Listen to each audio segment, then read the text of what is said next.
سلام درنو لیدونکو ستړي مشئ.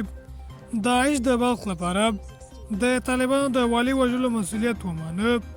نور زیات ویډیو کې وګورئ، چینل له سره هم سبسکرایب کړئ.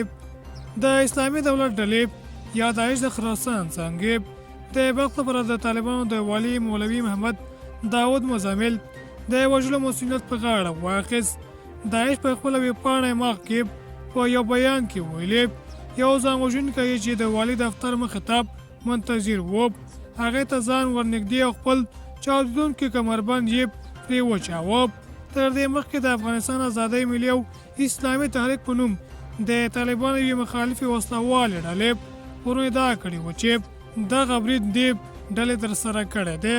د اسلامي دولت ډله یا داعش د بلخ لپاره د طالبانو د والي د وژلو مسؤلیت په داسې حال کې اخلي چې تر دې مخکې د جدي په میاشت کې د بدخشان لپاره د طالبانو امنیتي قوماندان د وژلو مسؤلیت هم په غاړه اخیستی و.